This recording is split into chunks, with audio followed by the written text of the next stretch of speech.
Hi, I'm Karen Thaxton with Live the Pickleball Life, and I have Coach Gina Paris with me today to talk about mindset and how to get your mental game in check so that you can improve so much faster and better. Yes, we have all the physical things we have to do when we play pickleball, but if your mindset is not in check, it's just going to hold you back.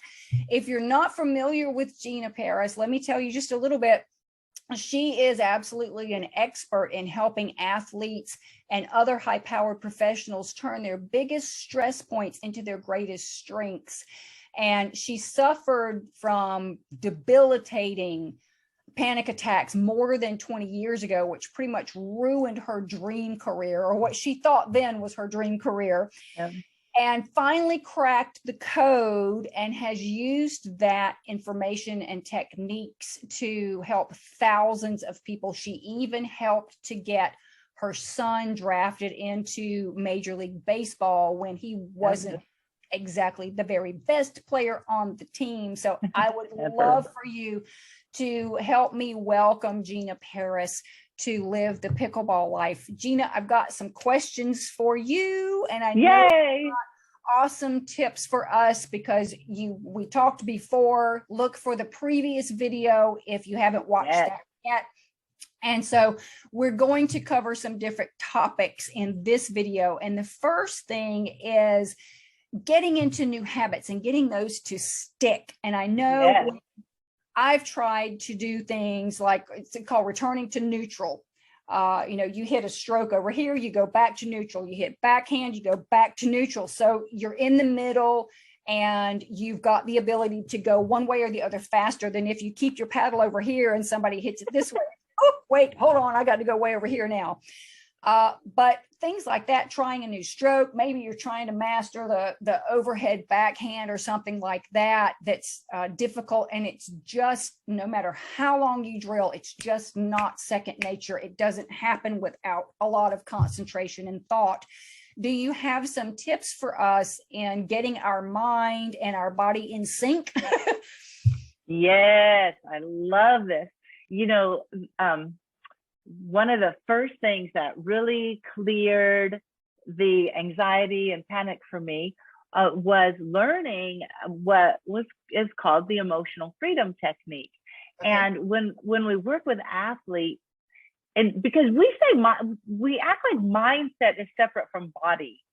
Like, oh, you're fine. We can just control our body. We're mind body is one thing, and it's all energy. And so we have this. Here's the philosophy from the emotional freedom technique: is that all our energy is flowing along these meridians in our body, and when we get blocked, our nervous system is flooding us with cortisol, then they're blocked somewhere along these pathways.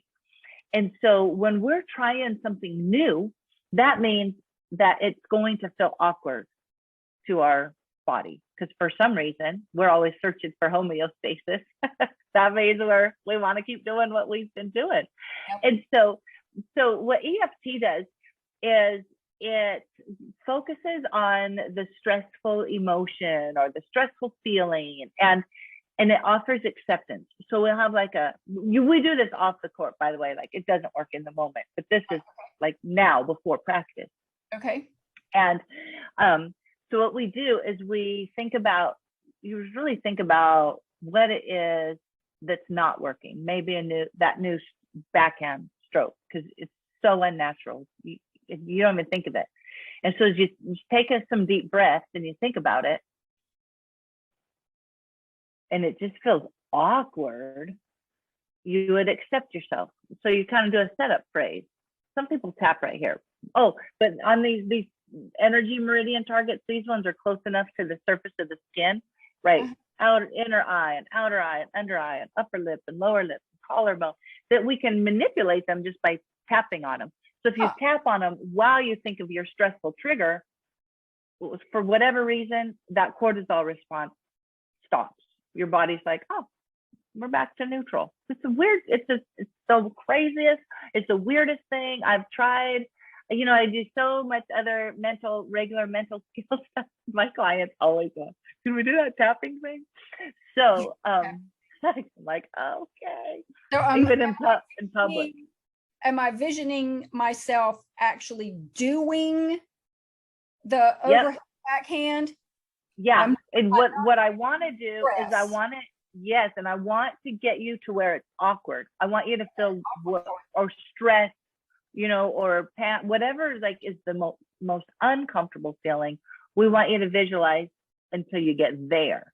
And then you can tell me on a scale of 1 to 10, how uncomfortable is that? Okay. That's called the subjective unit of distress. So you can tell me like, it's like it's 6, it just feels weird. A new golf swing would be like that, for example, or a new batting swing, or, so this is very, very common. Okay. So we're like, okay. So then we offer some acceptance. This is what I do, is think about it. Uh-huh.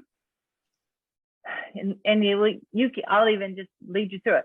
Even though this feels really awkward, you'd say it out loud. Okay. Even though this feels really awkward. Yeah, I totally accept myself and all these feelings. I totally accept myself and all these feelings. Yeah, you can say it again. Even though it feels awkward to think of that swing. Even though it feels awkward to think of that swing. Yes, I accept myself and all these feelings. I accept myself and all these feelings.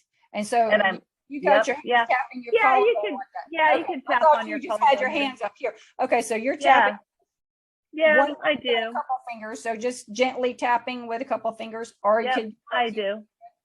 Yeah, we'll do that in a second. Okay, so for now. Yep, and then you say, and I'm open to it feeling really great. And I'm open to it feeling really great. Yeah, and now really tune into your body as you think about that new swing, and think about where it feels awkward. Okay. In fact, do you have any ideas where it might feel awkward? Let's say for somebody who hasn't done it before, finding the right position up, because this is, you're stretching all the way across your body to get this shot. Yes. So trying to find the right position over here. Okay, perfect. So we'll think about that. In your mind, it's unnatural. So this is what we do. We tap and we say what our nervous, because what we're doing is we're giving voice to our nervous system that's always trying to keep you safe. Remember, stay safe, right. Homeostasis, whoa, don't. And so if you give voice to it, then it relaxes, like, oh, okay, she hears us. So you kind of say, it's such an awkward position. So you tap on this inner. Yeah. Such an awkward position. Yeah, it's just so unnatural. It's so unnatural. Yeah. It feels weird and probably looks even weirder. It does. It feels weird. It looks weird. Yeah. What if I look really weird? What if I look really weird? Yeah. It's just so awkward. So awkward. Yeah. And then we come back to this collarbone. Say so awkward. So awkward. So then take a breath again. And you might do that a few times. Like if you're like, oh, it still feels real. Just thinking about it feels really awkward. Then we would do that again until you can think about it and you're like, yeah, that doesn't feel awkward. So then we would change a new phrase. Like, how do you want to feel? What feeling would you want when you do that? I feel skilled, or I feel powerful, or what do you think? What would be a good, how you'd want to feel? Those would fit. Yeah. I mean, like you've accomplished something when you actually get the shot off. Because a lot of times when people start learning how to do this, the ball's going to go everywhere. Sure. Not necessarily where you want it to go. So there would be a sense of accomplishment when they got that down. Oh, that's good. And so then also one of the things to tap on would be, I feel out of control, because every athlete hates being out of control. And so it's good to acknowledge that one. I hate being out of control. It's embarrassing being out of control. Why, that kind of thing. So yeah. So then you'd say, once you get that anxiety level below a 5, or then you can do a positive one, like, or then you start tapping right here. Say, maybe I love feeling powerful. Mm-hmm. And then so you just kind of open yourself up. Maybe this feels really great. And then you can change, because if you'll ask better questions, you'll get better answers. So I like to help my clients start asking, what if I love this shot? What if it feels really great? Mm-hmm. What if this feels powerful? What if this feels amazing? And so then you kind of go through that a few times. Mm-hmm. And then what I like to do is I like to do a switch and say, so awkward, powerful and controlled. You know, it's so awkward, powerful and skilled, but it's so awkward, powerful and skilled. And do that a few times so that your body will instantly make like in a millisecond, make the shift. Uh-huh. And it's really super powerful. You should try it before you, even in a coaching session where you're doing something physical, try it. It'll, even just for 10 minutes. And then like I'm on a yoga ball still, but I'm bouncing. But then I think that's an overview of how that EFT process works. Okay. So then when we are trying to remember to implement skills that we already know, like the returning to neutral, you know, we know to do this, we just don't remember the game doing it. So we would do something similar to that, you know. Even though I always forget to return to neutral, I totally accept myself anyway. Even though I'm never prepared because I forget the neutral stance, I accept myself anyway. And then that one, you're probably not over a 5 on you just want to put in a new, it's just a matter, new feeling. More like frustration. You know, I need to remember to do this all the time and not just 25%. So I need to do it all the time. I need to do it. And then so that does have a negative connotation, that need, because it means you're not doing it. So you can clear that and then say, I always return to neutral. I always return to neutral. I'm always ready. I'm relaxed and ready. I'm ready like lightning, relaxed like lightning. I'm at neutral. I always return to neutral. I'm always ready, relaxed like lightning. It feels so good to be ready. I look great because I'm skilled and ready. I feel great because I'm skilled and ready. And while you do that, you're picturing yourself always coming back to neutral. Right. So it'll help incorporate clearing the blocks to it and integrating your energy, your physiology, and all of that. So that's a good idea. Cortisol earlier. Yes. Can you tell me a little bit more about that? Oh yeah, it's very interesting. When we are in fight or flight, it's been shown, which is interesting because EFT, the emotional freedom technique, was kind of taken from traditional Chinese medicine, which of course is quite Eastern. But under a lot of laboratory tests, we've seen that when we're stressed, your little amygdala is releasing cortisol, a stress hormone, into your body. Mm-hmm. And so that is what makes you feel the adrenaline and the need to fight or you get frozen or flee, you know. And so we want to achieve states where that cortisol is dropped back to neutral, testosterone has risen because that makes us powerful, and then it feels great. So for whatever reason, we're not totally sure why, but that tapping, and same with breathing, has been shown to stop that cortisol response. Yeah. Now the breathing, I can tell you when my life was flipped upside down pretty much in the matter of about 8 days in 2020, when my dad unexpectedly passed away. And then we had all the, the things that come after that when my mother, was at that point living by herself, and we had to figure out what to do with her and the house and everything else that goes along with that. And for probably the next 10 to 12 months, my daily routine would just change at the drop of a hat. I would get a phone call from one of her neighbors or from her, and something was happening, and it's just like, and I did figure out the breathing part, in through the nose, out through the mouth, as deep as my lungs could hold. Yeah. Even if I only had 60 seconds to just absolutely that, I could feel that calming myself down a little bit, enough to get through whatever that disaster was. Yes. But I will definitely have to try the tapping, the neutral, returning to neutral every time is something that I struggle with. Yeah. So that'll be something that I'll have to do the test about that as well. But there are things that happen on the court. Some of them are things that we don't remember, things that we do to ourselves, that we don't do to ourselves and whatnot, things that happen unexpectedly, like injuries. And yes. I had a huge bout with tendonitis in my right arm, probably been about a year ago now, that took me a long time to get through and figure out, what to do about it and things like that.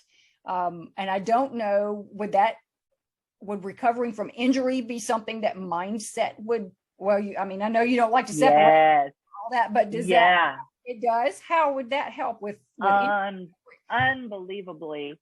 I used to not believe it. I really didn't. And then one day I was at the gym and it was legs, back, and bicep day. And like an idiot, I did my biceps first. Because I like variety. And so I was so fatigued. And I remember pulling the 45-pound plate off of the rack. And they're very high. And so I was pulling it off the rack to go put it on my little leg rack. And I pull it off and it slipped through my hands and fell right on my foot.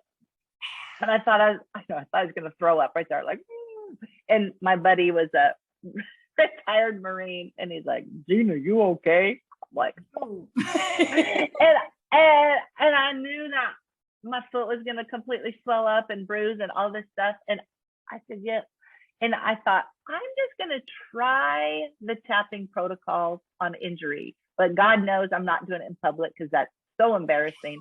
So I'm like, yo, can you put it back on the rack for me? He's like, yeah, sure. And the only place to be private was a tanning bed. So I didn't turn it on or anything. I just went and go in the tanning room and I'm laying there and I did the tapping. And so there's three things that happen. I'll tell you what I tapped on, because there's three things that when injury happens, and when you can do it faster, the better. But I've done it with people whose injuries should have been recovered long ago, and this still works. And so there's three things that happen. And the first one is, oh crap, I'm hurt. And so we tap on all the frustration of it. And what an idiot, how you're so mad at yourself, right? So you have to tap on all of that emotion. Like, what a fool, how stupid, or I don't have time to get hurt. I'm so mad I'm hurt. And if you say tap on all that emotion, we're doing, yes, I got hurt. Yes, this to myself. Yes. What a dummy. Yes. Okay. All right. Oh, exactly. So I'm laying in the bed going, how stupid can you be? What an idiot. You know it's going to swell up. Now you won't be able to work out. You're so dumb. Of course it hurts. Like, all this stuff.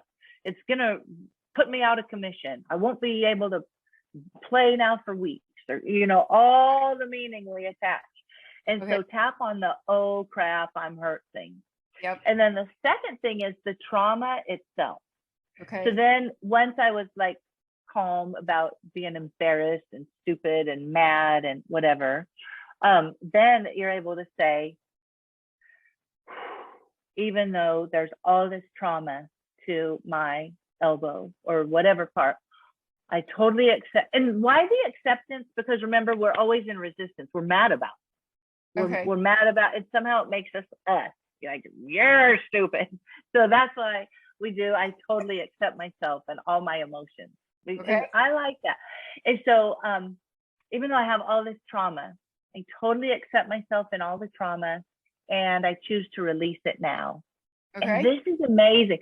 So then you'll tap all the trauma to my tissues, all the trauma in my tendons and ligaments, all the trauma in these tendons and ligaments, all the trauma. In my case, it was all the trauma in my bones and my ligaments, all this trauma. I release it and let it go. I release the trauma and let it go. It's safe to let it go. It's safe to let it go. So kind of do that until you'll feel a shift. That's what's really cool. And then the third thing, so there's number one, the, oh crap, I'm hurt. There's there's the trauma itself, all the trauma to the tissues and cells and ligaments. If you can picture the trauma going, I release the trauma, I release the trauma, I release the swelling, I release the inflammation. I release it. And then the third thing is what we call a memory of protection. Okay. And that means your body's gonna unconsciously try to not do that thing again that hurt it. Uh-huh. And so sometimes it's halfway conscious and unconscious, right? I worked with a football player once. He's like, I can't even picture a punt return, Gina, without hearing my ankle pop, like when I blew it out on that punt return. Yeah. So you'll want to remember where you got hurt and work through this. Even though my body wants to protect me from more injury, I totally accept myself, and it's safe. It's safe to recover. You know, and get really clear on what your body's going to do. This, even though part of me wants a memory of protection, I totally accept myself and I release that and let it go. And so you'll have all this memory of protection, all this memory of protection, all this, be careful next time, look out next time, memory of protection, memory of protection. I release it and let it go. And it'll be amazing. You'll feel it. And if you don't feel anything, just stay at it a little bit longer. So those three things on a instant injury recovery will be really, really powerful. All right. And then there's a whole other concept. A whole other concept. Yes, by Dr. Sarno, who wrote, the Mind Body Prescription. And he wrote some kind of healing for back pain issue. And this is phenomenal. And you might think, no, it's not mental or emotional. It literally happened from that injury. But he has a premise. This was a top back surgeon who realized that many, many people after back surgery still had pain. And research with thousands of people who never had pain. Many of them had structural issues that should have caused excruciating pain. So he thought there is some disconnect in his mind, and this might be more. This is more for like chronic stuff, but you know, maybe chronic lung issues, chronic back pain pain is big in pickleball. I mean, oh my gosh, on the court and all the twisting motion. I know. And so in his protocol, he stopped even prescribing physical therapy because he's like, I would only take clients. He ended up with a 90% recovery rate from serious, acute, horrible issues because they had to believe it. He would only take clients that believed that he could be onto something. And so this is why I love, love, love. Remember I said every frustration is an invitation to come up higher and heal. So elite performance or, you know, the success, it's just my little doorway to do this really beautiful work of healing the heart and letting people feel this fantastic freedom that they've never known.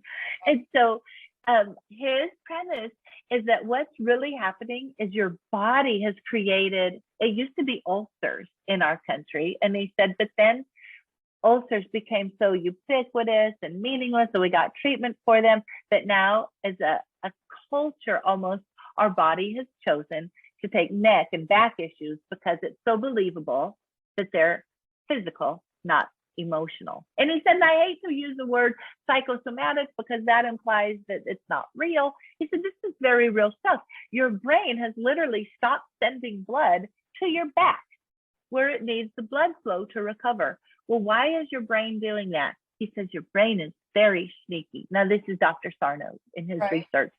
It is doing all of this because you've had some emotions that would be so difficult to let yourself feel that when we reach a certain age where we've suppressed it for so long, they're starting to come to the surface. Your brain hurries up and goes, oh no, that's not worth thinking about. Oh, my back, it's the back. Just work on the back. Get healing. And so, you know, through traditional methods. And so he'll help you. So where a lot of my work would say, oh, you've had a stressful event, it's manifesting in your body. He's saying you've had a stressful event. And in order to not deal with the emotion of it, your body is calling out for attention. So that's a whole nother vein to follow. I saw my mentor sent a video with, who's a really, really crude radio host.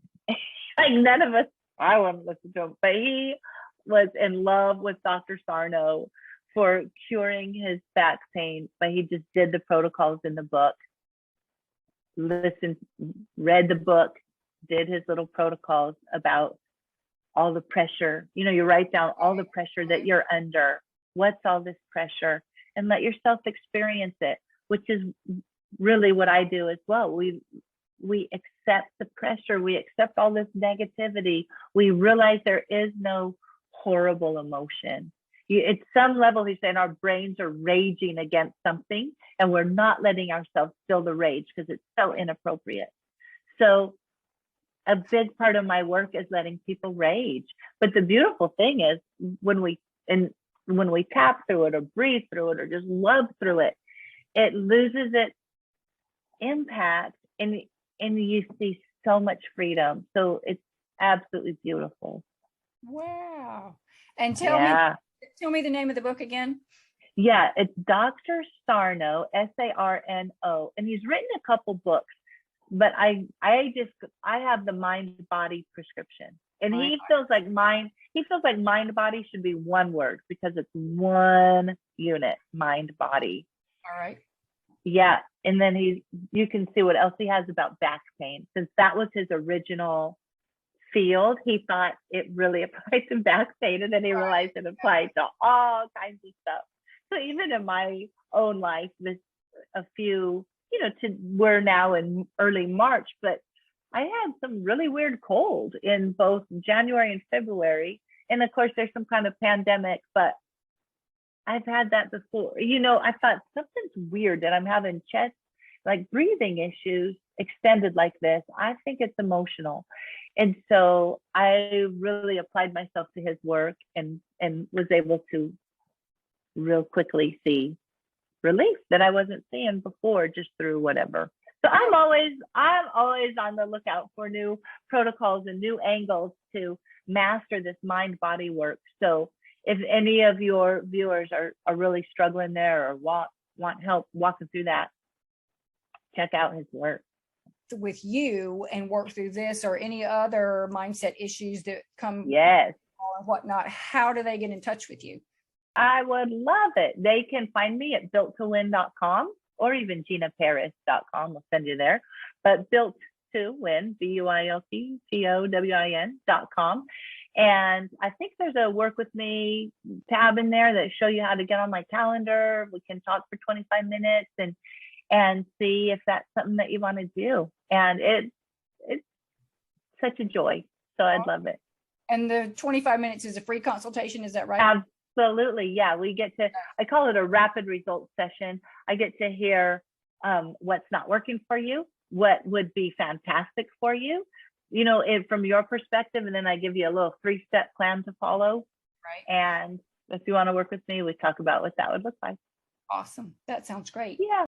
I appreciate your time. This has been really interesting. I catch myself a couple of times leaning into the exactly attention to what you were saying and whatnot. It's very interesting. Love it. Give some of those things a try. That's great. I appreciate it so much. Thank you, Coach. My pleasure. For being here. I'm Karen Thaxton with Live the Pickleball Life. I hope you found this as useful as I have, and enjoy yourself out there on the courts this week. You bet. Thanks, Karen. I loved it. Thanks.